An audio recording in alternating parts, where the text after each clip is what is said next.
Opa! Olha aí, já sabemos quem é o árbitro. Isso é importantíssimo, que vai apitar o jogo da volta Fluminense e LDU. É o que eu falei no vídeo anterior. No campo, não sei se foi o anterior ou da análise do jogo. No campo, o Fluminense resolve no nível do mar contra a LDU no Maracanã. O Fluminense sempre dá umas cacetadas na LDU, mesmo que tenha perdido 2 títulos aqui no nosso próprio estádio.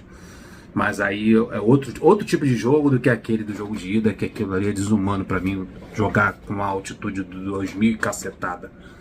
É um absurdo isso. A única coisa que pode tirar esse título do Fluminense é o próprio Fluminense, na sua atuação, jogar mal, ou se enrolar na partida, ou o árbitro.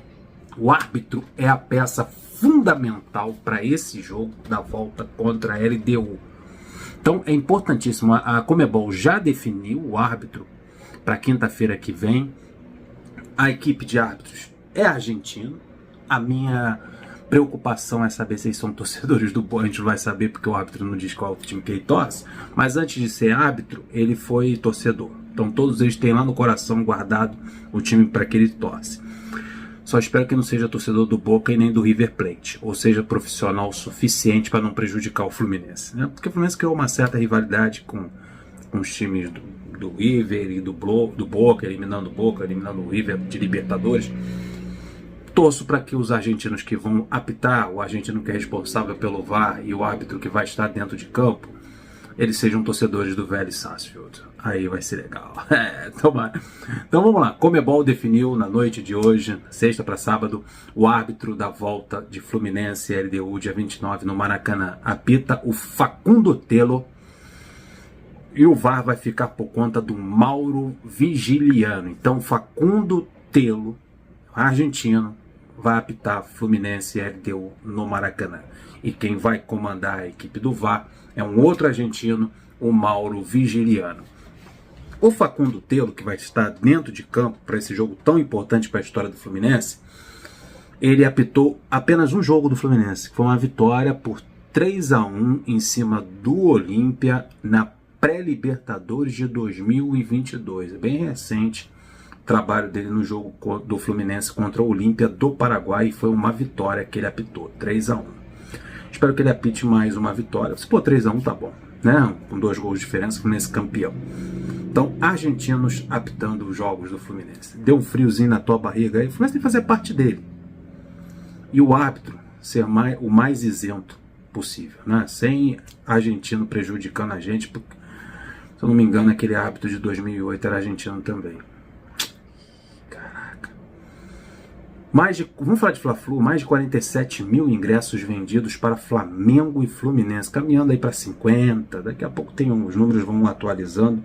Fla-Flu vai casa cheia, e a gente vai falar sobre o time que o Fluminense vai botar em campo. A gente vai dar uma especulada maneira aqui, na minha opinião.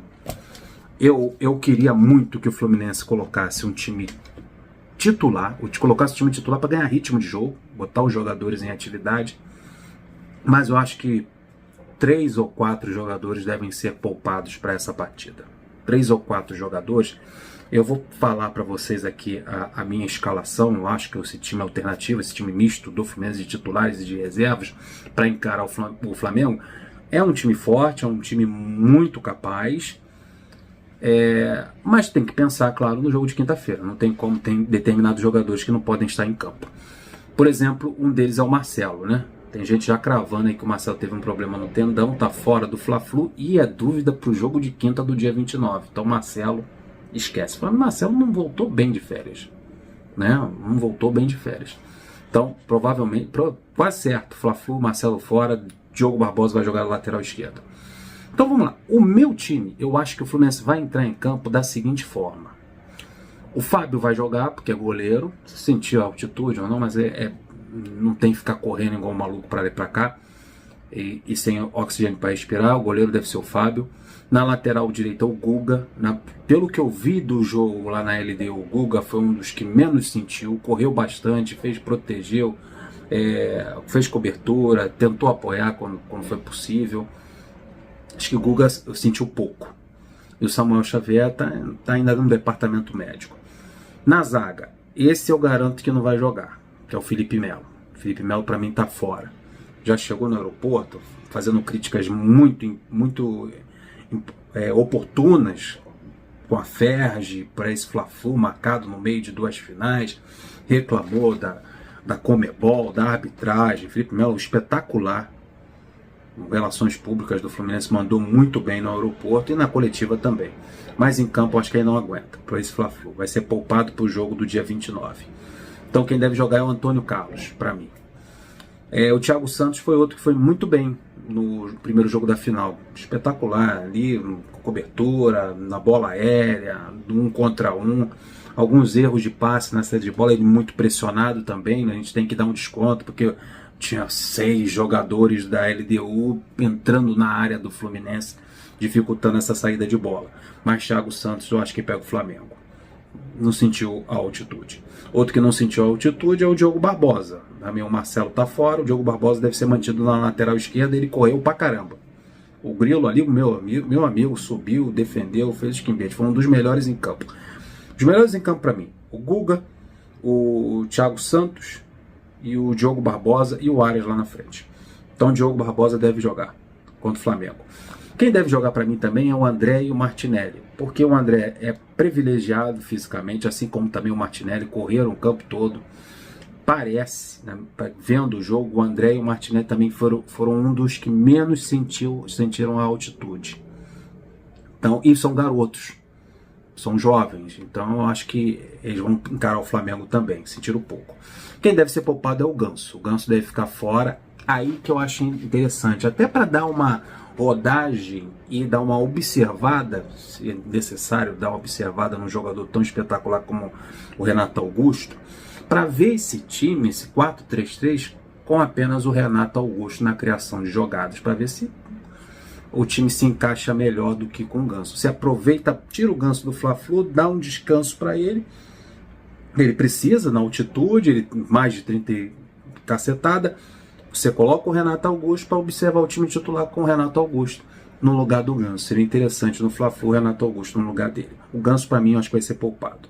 Ele sentiu altitude. Outro que sentiu muita altitude foi o Keno, aberto pelo lado esquerdo. Muito mal o Keno. O Keno sofreu muito. Tinha umas cenas que ele estava deitado no gramado, puxando o ar e não conseguia.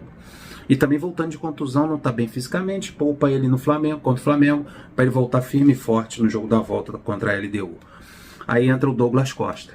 O Douglas Costa entrando, ele entra lá na direita, aí tu puxa o Arias para o lado esquerdo. O Arias é outro que jogou no futebol colombiano, jogou na altitude várias vezes, treinava na altitude, né? Mas acho que a altitude do Arias lá na Colômbia, o Santa Fé, é 2.600. Da LDU é 2.800, mas é altitude do mesmo jeito e ele não sentiu nada, correu o campo todo. Então o Arias coloco dentro do Fla-Flu. Aí o Arias caía para a esquerda, o Douglas Costa para a direita. Aí a minha dúvida é no Cano. O Cano, ele saiu no segundo tempo, parece que não sentiu, porque é um jogador que também jogou contra times colombianos, quando ele jogou contra times também, os adversários milionários, o adversário dele lá, quando ele jogava no futebol colombiano, era um time de altitude. Então o Cano está acostumado com esse tipo de jogo. E eu não vejo o que ele sentiu. Eu acho que faltou para o Cano nesse jogo contra a LDU a bola chegar nele. O Fluminense ficou encurralado no seu campo defensivo. Pô, todo mundo atrás e a LDU em cima. E o Cano isolado lá na frente.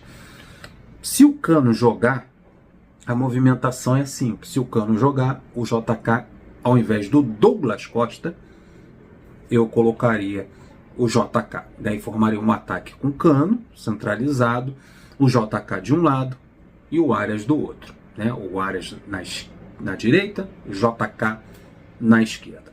Caso o Cano seja poupado para o Fla-Flu, aí entra o JK como referência na área. Arias já falei, Arias provavelmente estará no Fla-Flu. Então acho que o time alternativo, misto, ficaria da seguinte forma: é um time com muitos titulares. Fábio, o Guga na lateral, a dupla de zaga com Felipe Melo, aliás, com Antônio Carlos e Thiago Santos. Na lateral esquerda, o Diogo Barbosa. O meio de campo com André, Renato Augusto e Martinelli. André, Martinelli e Renato Augusto.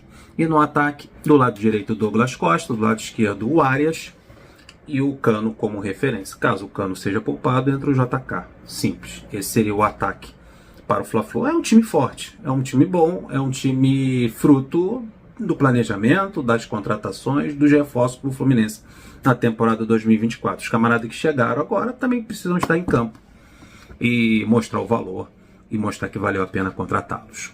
Deixe o seu comentário, o que você acha desse time alternativo, desse time reserva para encarar o Flamengo, pensando também no jogo da volta contra a LDU. Deixa o like, se inscreva, compartilha. Até o próximo vídeo.